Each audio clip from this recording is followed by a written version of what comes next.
Assalamualaikum. Bertemu kembali dengan Pak Jur dalam pembelajaran kita di kelas 5. Tema 1, organ gerak hewan dan manusia. Subtema 1, organ gerak hewan. Pembelajaran yang kelima. Bagaimana kabar kalian? Semoga sehat dan tetap semangat. Baiklah, sebelum kita mulai pembelajaran hari ini, mari berdoa sesuai dengan agama dan kepercayaan masing-masing. Tujuan pembelajaran pada pembelajaran kelima. 1. Dengan mengamati gambar, siswa diharapkan dapat merangkai sebuah cerita dengan percaya diri. 2. Dengan mengamati gambar, siswa diharapkan dapat mengetahui ciri-ciri hewan vertebrata dan avertebrata. 3. Dengan membaca, siswa diharapkan dapat menentukan ide pokok dari masing-masing paragraf dengan tanggung jawab.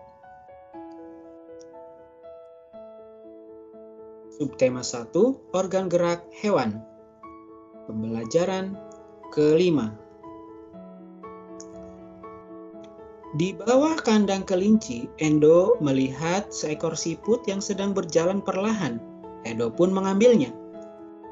Kelinci dan siput sama-sama hewan, tetapi gerakannya kok berbeda ya? Kelinci bergerak lincah, berlari, dan meloncat. Sedangkan siput bergerak dengan sangat pelan. Mengapa bisa begitu ya?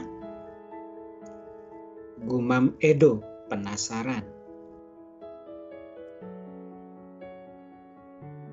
Ayo mengamati. Amati kedua hewan pada gambar ini. Perhatikan hewannya. Nah, sekarang temukan perbedaan dari kedua hewan tersebut. Karakteristik kelinci dan karakteristik siput. Karakteristik kelinci yang pertama, kelinci adalah hewan vertebrata. Gerakannya lincah dan cepat. Bisa berpindah tempat dengan berlari, berjalan, dan melompat. Sedangkan karakteristik siput adalah hewan avertebrata. Gerakannya lambat, berpindah tempat seolah-olah merayap.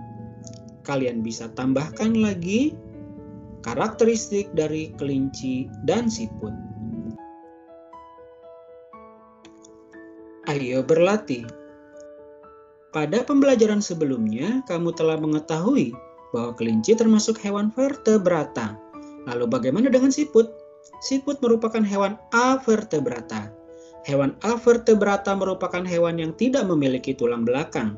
Adapun ciri-ciri hewan avertebrata lainnya antara lain biasanya susunan syarafnya berada di perut, memiliki rangka luar, dan otaknya tidak terlindungi oleh rangka. Contoh hewan avertebrata adalah siput, serangga, cacing, ubur-ubur, cumi-cumi, dan lain-lain. Amati organ gerak siput berikut ini. Perhatikan gambarnya. Nama organ geraknya adalah kaki perut dengan bentuk pipih dan lebar. Fungsinya, fungsi utama kaki perut pada siput adalah untuk bergerak dan berpindah tempat. Ayo mengamati. Di sekitarmu pastinya banyak sekali jenis hewan avertebrata. Bersama temanmu, amati hewan-hewan tersebut dan identifikasikan organ geraknya.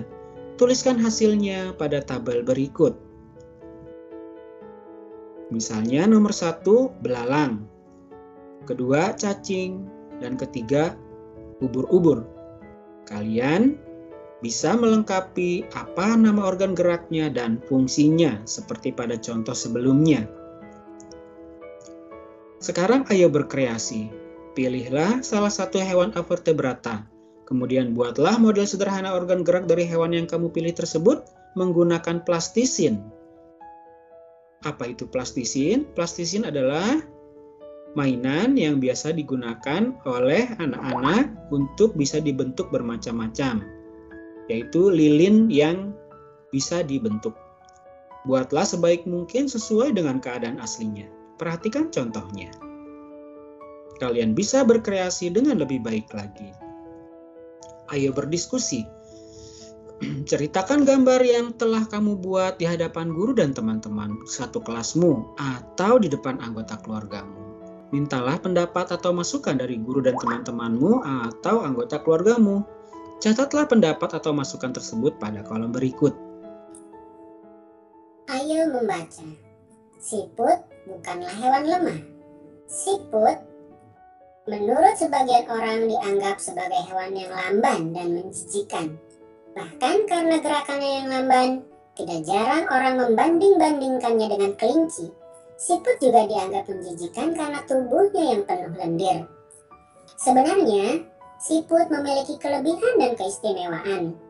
Kelebihan dan keistimewaan siput ini merupakan karunia Tuhan yang tidak dimiliki oleh hewan-hewan lain.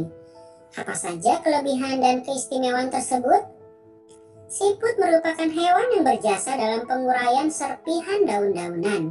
Kenapa berjasa?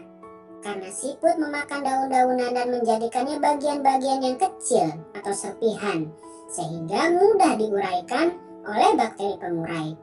Jika benda-benda yang besar seperti daun berubah menjadi serpihan dan diuraikan, akan bermanfaat bagi kelestarian lingkungan sekitar. Hasil penguraian yang diawali oleh siput itu akan berfungsi menjadi pupuk alami, sehingga tanah pun menjadi subur. Siput adalah sang pengembara yang mandiri. Meskipun siput berjalan lamban, namun siput memiliki stamina yang sangat bagus. Daerah pengembaraan siput pun sangat luas. Pengembaraan siput dimulai sejak siput menetas. Setelah menetas, siput langsung mandiri. Siput tidak lagi terikat dan tergantung pada induknya. Siput memiliki pertahanan diri yang baik dalam beradaptasi dengan lingkungan dan mempertahankan diri dari serangan predator.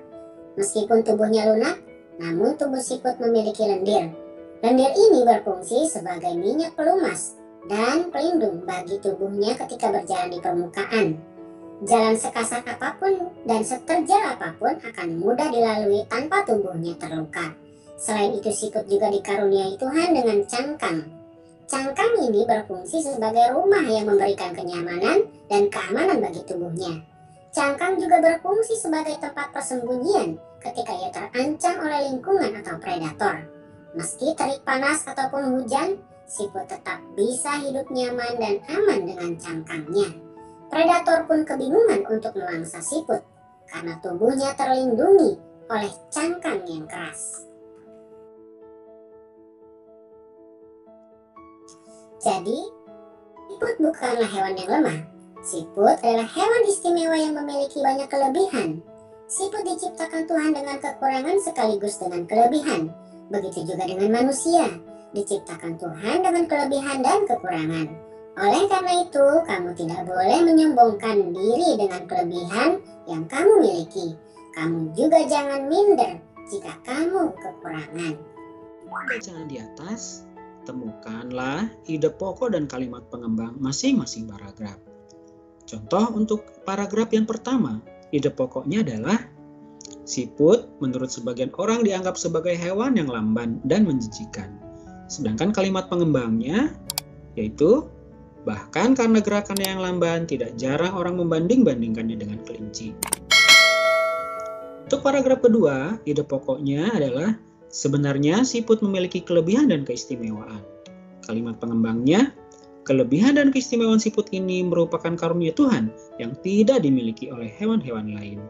Nah, silakan kalian lengkapi ide pokok dan kalimat pengembang untuk paragraf ketiga, keempat, kelima, dan keenam.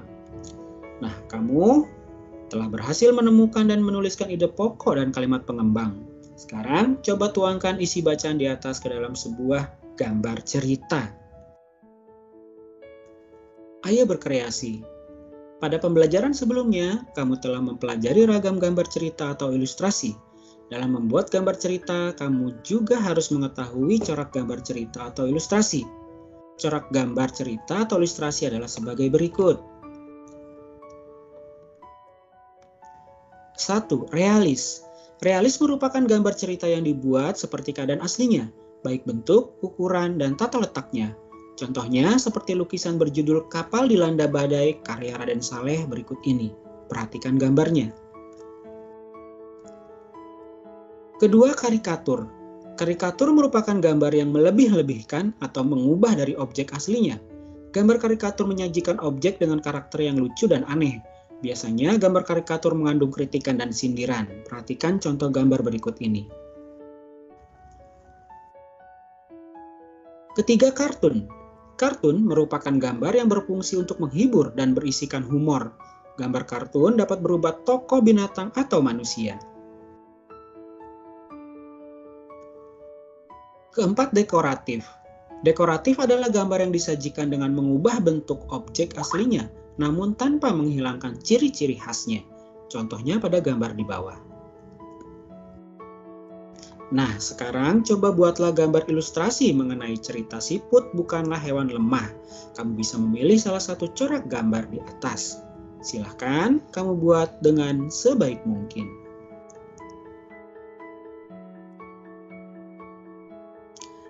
Ayo renungkan. Gambarkan kembali organ gerak salah satu hewan avertebrata pada kolom berikut. Kemudian kamu juga bisa bekerja sama dengan orang tuamu. Bersama orang tuamu, amatilah hewan-hewan di sekitar rumahmu. Catatlah hewan-hewan yang termasuk jenis avertebrata. Nah, demikianlah pembelajaran kita pada tema 1, subtema 1, pembelajaran yang kelima. Semoga kalian dapat memahami materinya dan mencapai tujuan pembelajarannya. Salam sehat dan semangat. Wassalamualaikum warahmatullahi wabarakatuh.